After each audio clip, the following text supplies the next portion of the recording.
I am not forbidden to undertake to tell you of the work of these graduate guides, but it is so ultra-spiritual that I despair of being able to adequately portray to the material mind a concept of their manifold activities. On the mansion worlds, after your vision range is extended and you are freed from the fetters of material comparisons, you can begin to comprehend the meaning of those realities which eye cannot see nor ear hear, and which have never entered the concept of human minds, even those things which God has prepared for those who love such eternal verities. You are not always to be so limited in the range of your vision and spiritual comprehension. The graduate guides are engaged in piloting the pilgrims of time through the 7 circuits of Havona worlds. The guide who greets you upon your arrival on the receiving world of the outer Havona circuit will remain with you throughout your entire career on the heavenly circuits. Though you will associate with countless other personalities during your sojourn on 1 billion worlds, your graduate guide will follow you to the end of your Havona progression and will witness your entrance into the terminal slumber of time, the sleep of eternity transit to the paradise goal, where, upon awakening, you will be greeted by the paradise companion assigned to welcome you and perhaps to remain with you until you are initiated as a member of the mortal core of the finality.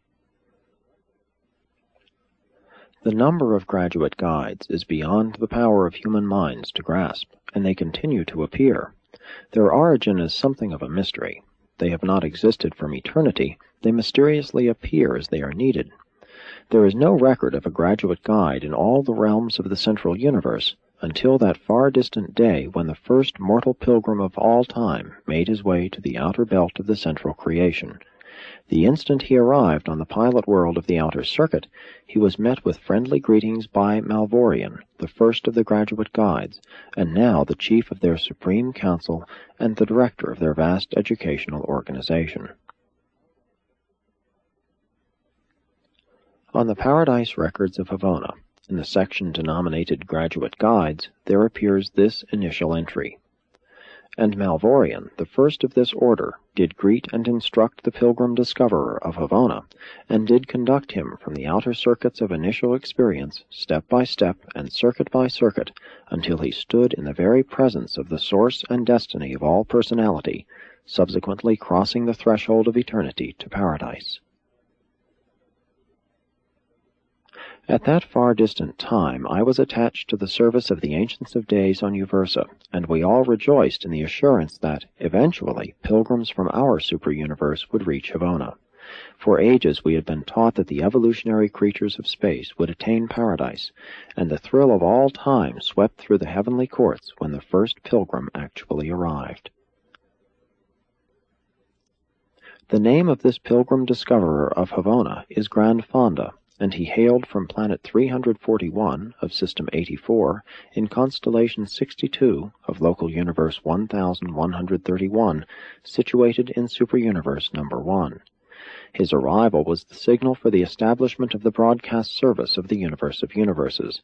Theretofore only the broadcasts of the superuniverses and the local universes had been in operation, but the announcement of the arrival of Grand Fonda at the portals of Havona signalized the inauguration of the Space Reports of Glory, so named because the initial universe broadcast reported the Havona arrival of the first of the evolutionary beings to attain entrance upon the goal of ascendant existence. Graduate guides never leave the Havona worlds. They are dedicated to the service of the graduate pilgrims of time and space. And you will sometime meet these noble beings face to face if you do not reject the certain and all-perfected plan designed to effect your survival and ascension. 7. Origin of the Graduate Guides. Though evolution is not the order of the central universe, we believe that the graduate guides are the perfected or more experienced members of another order of central universe creatures, the Havona servitals. Graduate guides show such a breadth of sympathy and such a capacity for understanding the ascendant creatures that we are convinced they have gained this culture by actual service in the superuniverse realms as the Havona servitals of universal ministry. If this view is not correct, how then can we account for the continuous disappearance of the senior or more experienced servitals?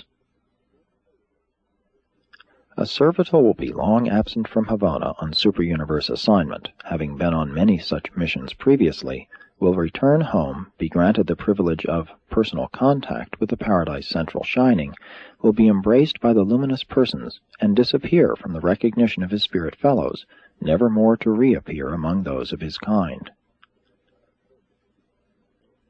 On returning from super-universe service, a Havona servitor may enjoy numerous divine embraces and emerge therefrom merely an exalted servitor. Experiencing the luminous embrace does not necessarily signify that the servitor must translate into a graduate guide, but almost 1/4 of those who achieve the divine embrace never return to the service of the realms.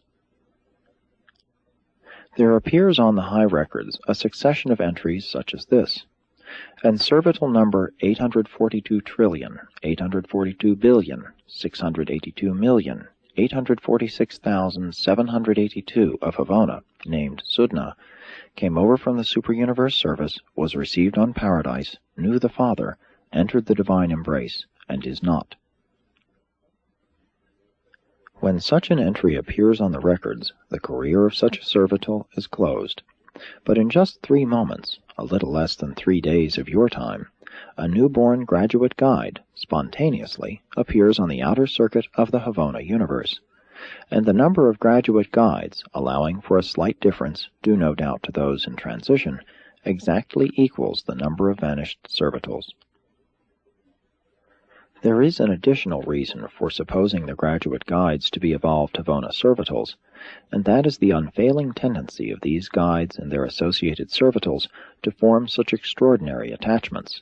The manner in which these supposedly separate orders of beings understand and sympathize with one another is wholly inexplicable. It is refreshing and inspiring to witness their mutual devotion. The 7 Master Spirits and the associated 7 Supreme Power Directors, respectively, are the personal repositories of the mind potential and of the power potential of the Supreme Being, which he does not, as yet, operate personally. And when these Paradise Associates collaborate to create the Havona servitors, the latter are inherently involved in certain phases of supremacy.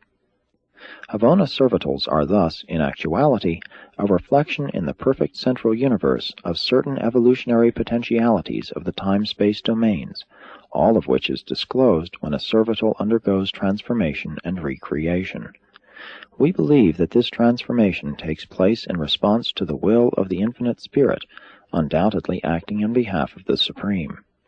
Graduate guides are not created by the Supreme Being, but we all conjecture that experiential deity is in some way concerned in those transactions which bring these beings into existence. The Havona now traversed by ascending mortals differs in many respects from the central universe as it was before the times of Grand Fonda. The arrival of mortal ascenders on the Havona circuits inaugurated sweeping modifications in the organization of the central and divine creation, modifications undoubtedly initiated by the Supreme Being, the God of evolutionary creatures, in response to the arrival of the first of his experiential children from the 7 super-universes.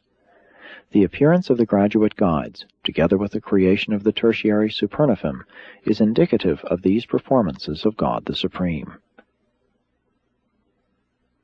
Presented by a divine counselor of Uversa.